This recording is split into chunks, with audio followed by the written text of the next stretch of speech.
So I just finally got around to watching The Mortal Instruments, City of Bones, and I actually sort of liked it. Now, it's still bad, of course, but it isn't as excruciating as I was expecting. And I was fully expecting it to be excruciating. I think part of why I kind of enjoyed it is because my expectations were so low in the first place. It surprised me. I was pleasantly surprised, even. Still, as I said, it was bad, and here are the negatives. First of all, Magnus. Magnus Bane, the powerful, charismatic warlock of Brooklyn. In the books, he was a great character. In the movie, they sacrifice all charisma and character because this guy happens to have a pretty face and he looks the part. Well, this guy can't act for shit. I've got nothing against the actor personally. I don't know, maybe he's really super nice in real life. He kinda looks nice, whatever. But the fact is that his performance was painfully awful. It's clear he was casted for his looks. And it's a real shame because he made the books at least, 40% better just by being in them. And, fittingly, he makes the movie about 40% worse. I can't be that annoyed at him because look at that smile. I mean, come on. But I wish they'd found a halfway decent Magnus. I really wish they had. Anyway, the other characters, well, there's Valentine. Whew, boy, look at that braid mullet. I think he was very miscast as well. The guy doesn't strike me as the big bad guy. He seems like the irresponsible dad who takes you on day trips to baseball games and lets you listen to music with swearing in it. He does not seem like the bad guy, not at all. I'm sure he's scary, but not in any particularly special way. The Valentine of the books was big, powerful, dominating, a man you cowered before. In the movie, he's this weenie with mullet braids. Kind of disappointing. I also didn't really like Alec and Isabel. Alec's acting was fine. Actually, I think he did do his character credit, but I can't get over his face. I know that's probably very shallow, and of course it's completely subjective, but every time I look at him, I don't see a vulnerable kid who puts on a tough facade. I see some successful young businessman who drives BMWs and is on the cover of magazines. He's got that kind of face, or is that just me? Anyway, he was fine. We can give him a pass, despite the fact that he doesn't really look the part, in my opinion. Isabel's part, meanwhile, was totally underplayed. She's supposed to be bursting with wild charisma. Instead, she's reduced to this boring, stock tough girl who only has maybe a dozen lines in the entire movie. You never learn a thing about her, and sure, she burns up crows with a flamethrower, but that's not character. She's supposed to be funny and crazy and amazing. I mean, the actress, in her defense, had nothing to work with, but even the way she looks, she's just boring looking. I mean, she's pretty, but Isabel should be quirky, gorgeous in a weird way. This girl has the look of being plucked off some shelf somewhere. Her acting, though, is fine, and she does the most with the tiny part that she has. Anyway, some other negative aspects.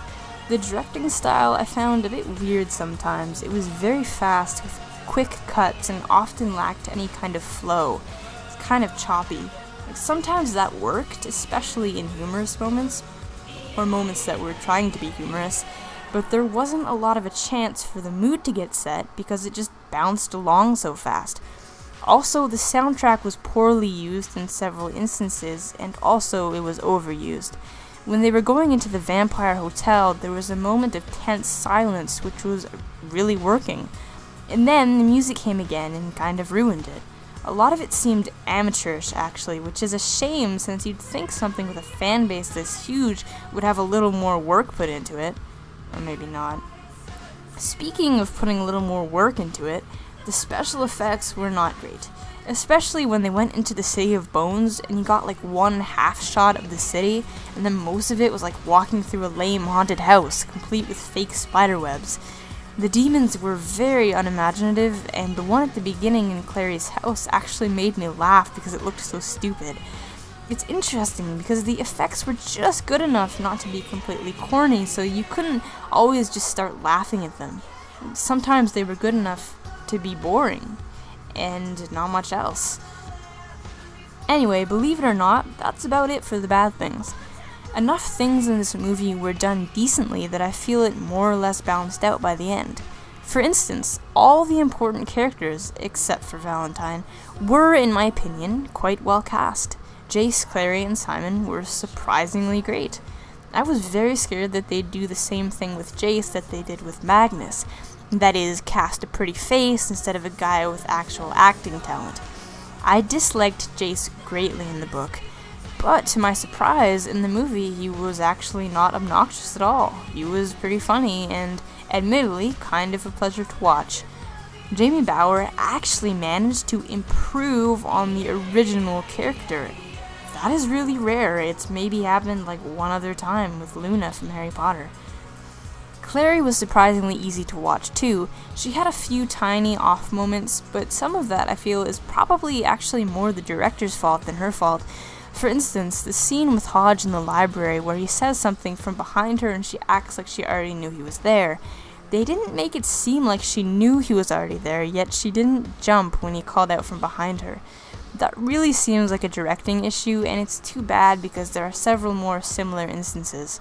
She did handle her lines, I think, as well as could be expected, and just her facial expressions and body language was often good. I mean, she's probably not going to win any Best Actress awards in the near future, but she's obviously got real talent. The same goes with Simon. I was worried upon seeing the actor that he would be too Hollywoodish, whatever that means, for the role of the vaguely annoying sidekick. But he managed to pull it off. He seemed pretty genuine and actually closer to his original character than anyone else in the movie. His lines weren't great, but he managed them well and was a good person to keep it all kind of grounded so the fantasy didn't run away with itself. So, how was the story handled? Well, they didn't slaughter it. They changed around some things, but I actually kind of understood why in this case. They wanted to make a movie that could neatly wrap itself up in case there was no room or budget for sequels. So they had to divulge a lot of information all at once, some of which actually wasn't learned until the third book in the series. And that's alright, but it makes me worry what will happen if there are sequels. Anyway, to the movie's credit, the story did make enough sense within itself. It's not really a good story, but it's serviceable and not so confusing that you want to throw your shoe at the main character's face like in I Am Number 4. The screenplay wasn't horrible. It had its cringe-inducing moments, but surprisingly few of them. And, thanks in most part to Jace, the humor didn't fail miserably at all. He was funny. Clary was kind of funny. Simon was kind of funny. It was alright. I think pretty much all of the jokes are taken straight from the book, and the fact that they managed to pull them off in similar style was kind of nice. Did they do Cassandra Clare's story justice? Well, not really, but they did at least find a good Jace and a good Clary, so it wasn't all bad. Besides, her story wasn't ever great. It was certainly better than this movie, but it's not exactly literature.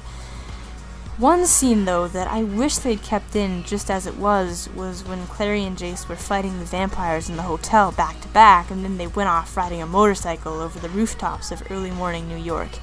It was probably my favorite part in the book, and it's a shame they glanced over the awesomeness in the movie, especially the part about Simon being turned into a rat, which I got a kick out of in the book.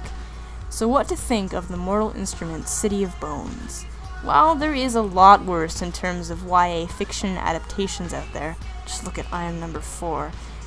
They did a few things right in this film. Most of the actors were good, the writing was not good, but fine. The story made enough sense, and they wisely kept the ending from dragging on too long.